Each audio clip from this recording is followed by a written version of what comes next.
बिस्मिल्लाहिर्रहमानिर्रहीम। अस्सलाम वालेकुम वरहमतुल्लाहि वबरकातुह।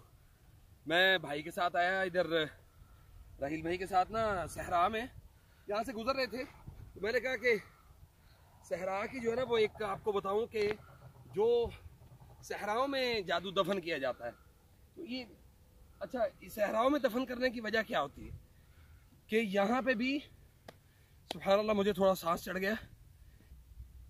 तो यहाँ पे सहराओं में जो जादू दफन किया जाता है उसकी भी वजह जो है ना वो यही होती है मेन, कि यहाँ पे लोगों का आना जाना कम होता है। तो यानी सहर रमल जो रेत वाला जो सहराओं का जो जादू होता है, अच्छा उसको यहाँ पे रखने की वजह क्या होती है कि ये जैसे मसलन गर्मी इसको लगती है, अभी देखें ये रेत अभी यहाँ से गर्म है, तो जैसे वो गर्म होगा वैसे वो मसहूर जिसके ऊपर जादू किया गया वो वैसे उसकी तबीयत और मिजाज में तब्दीली वाक़या होगी। इसी तरह जो समुद्रों में फेंका जाता है उसके लिए भी यही होता है कि वहाँ पे लोगों की पहुँच नहीं होती।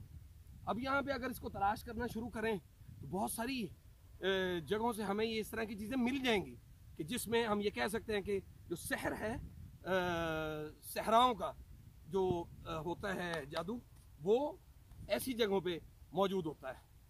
तो अल्लाह आपको जज़ाए खैर दे। अगर इस तरह की कोई आपको कोई सहरा वाली कोई जगह नज़र आए तो यकीनन आपको यानी वो बार बार रिपीट हो तो अपने वज़ू के पानी से जो है ना वो उस इलाके में या उस जगह में जो जगह आपको नज़र आए वहाँ पे जाके सिर्फ पानी गिरा दिया जाए तो अल्लाह के फजल से आपकी जो तासीर है वो इंशाअल्लाह वो ख़त्म हो जाएगी।